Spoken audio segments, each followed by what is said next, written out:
लंबी लंबी फेंक रहे हैं। नहीं खरीदा। अरे उसके पंखे हवा। दिव्या की शादी दिल्ली के इस फेंकू परिवार में करवा देते हैं। दिव्या को देखने लड़के वाले आए हैं, लेकिन उनकी बातों से लग रहा है कि वो लंबी लंबी फेंक रहे हैं। हमारे यहाँ 5 कार हैं, 7 बाइक्स हैं, फिर भी हम बस से आए हैं। वो क्या है ना कि हमें दिखावे का बिल्कुल शौक नहीं है। बड़ा नेक ख्याल है बेटा। लेकिन खुद की गाड़ी में बैठना दिखावा थोड़ी ना होता है।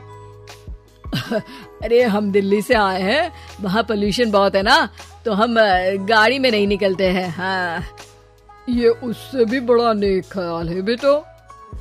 लेकिन अगर आपको पोल्यूशन की इतनी चिंता है तो घर में 5 कार और 7 बाइक क्यों रखी है? अरे इतने पैसे हैं, फुर्सत में क्या करेंगे, कुछ ना कुछ खरीद लेते हैं। अभी पिछले ही हफ्ते एक हेलीकॉप्टर खरीदने का सोच रहा था। तो क्यों नहीं खरीदा? अरे उसके पंखे हवा ज्यादा देते हैं। हमारी माँ को ठंड बहुत लगती है ना, अब बुजुर्गों का ध्यान रखना पड़ता है ना। अरे वाह वाह, ये तो बहुत बड़ा, ऊंचा और नेक ख्याल है। हम कैसे मान ले कि ये लोग झूठ नहीं बोल रहे हैं? अरे हमारा परिवार झूठ नहीं बोलता। दिल्ली शहर में किसी से भी पूछ लीजिएगा, हमारे बेटे का बड़े लोगों में उठना बैठना है। हाँ। अरे छोटो चुप रह, इतने बड़े लोग हैं, झूठ क्यों बोलेंगे? हमारी फैक्ट्री है, और ऐसी फैक्ट्री कि यहाँ ग्राहक आया, इधर सामान बनाया जल्दी जल्दी, और हम हर काम ना जल्दी करते हैं। हाँ वही तो, तब जल्दी जल्दी अपनी बेटी का हाथ हमारे बेटे के हाथ में दे दीजिए। दिव्या के पिताजी दिव्या के भाई छोटू की एक भी बात न मानते हुए दिव्या की शादी दिल्ली के इस फेंकू परिवार में करवा देते हैं। जब दिव्या ससुराल पहुंचती है तब आपकी कार्स और बाइक्स कहाँ है? मुझे बाहर जाना था किसी काम से। कार और बाइक्स? कौन सी कार और बाइक्स? अरे जब आप मुझे देखने आए थे तो कहा था ना कि आपके यहाँ 5 कार्स हैं और 7 बाइक्स हैं। हाँ हाँ उस दिन थी, आज नहीं है। है? आज कहाँ गई? अरे जिनकी थी वो ले गए। मतलब वो आपकी नहीं थी? आपने तो कहा था हमारे घर पर है।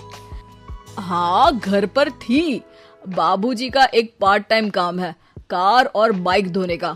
उस दिन घर पे 5 कार और 7 बाइक्स थी तो बोल दिया था।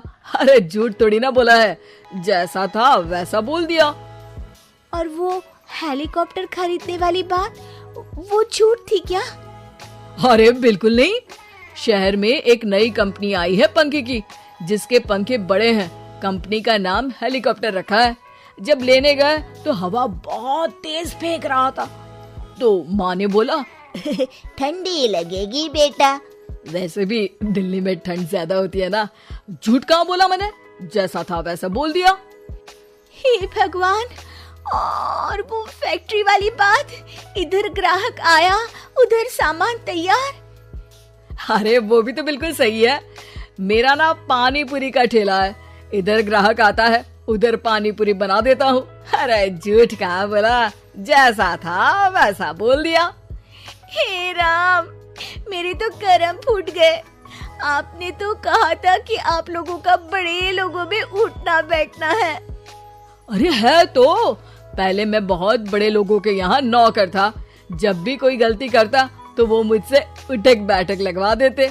हो गया ना बड़े लोगों में उठना बैठना। दिव्या अपने साथ हुए धोखे पर रोने लगती है और ठान लेती है कि वो ससुराल वालों को लाइन पर लाकर ही रहेगी और उनकी ये झूठ बोलने वाली आदत छुड़वा कर रहेगी। आप लोग खाने में क्या लेंगे? करेला खा लूंगा। अरे मुझे तो टिंडे खाने हैं। कद्दू खाऊंगा। अच्छी बात है, खाने की टेबल पर मिलते हैं। शाम को जब सब खाने की टेबल पर मिलते हैं तो सब देखते हैं कि टेबल पर प्लेट्स में एक पूरा और कच्चा कद्दू रखा है, कच्चा करेला रखा है और कच्चे टिंडे भी रखे हैं। बहू, ये सब क्या है? ससुर जी के लिए करेले, आपके लिए टिंडे और श्रवण जी के लिए कद्दू। अरे वो तो दिख रहा है, लेकिन ये पकाया क्यों नहीं है? आप लोगों ने पकाने को तो नहीं कहा था, बस मैंने पूछा था क्या खाएंगे, तो आपने ये कहा था कि करेले, टिंडे और कद्दू खाने वाले हैं। ये क्या मजाक है दिव्या, तुम झूठ बोल रही हो। अरे मजाक कहाँ है, आपने कहा कद्दू खाएंगे तो खाइए, ऐसे थोड़ी ना कहा था कि पका हुआ खाएंगे। और वो आप क्या कहते हैं, जैसा था वैसा बोल दिया, झूठ कहाँ बोला मैंने। दिव्या की बात सुनकर, समझकर सब शर्मिंदा हो जाते हैं और उन्हें अपने किए और झूठ बोलने की आदत पर पछतावा होता है। दिव्या समझदारी दिखाते हुए उन्हें सच के रास्ते पर चलने और किसी से मजाक में भी झूठ ना बोलने की सीख देती है और उनके काम में मदद करके उनके काम को और बड़ा बनाने में मदद करने लग जाती है।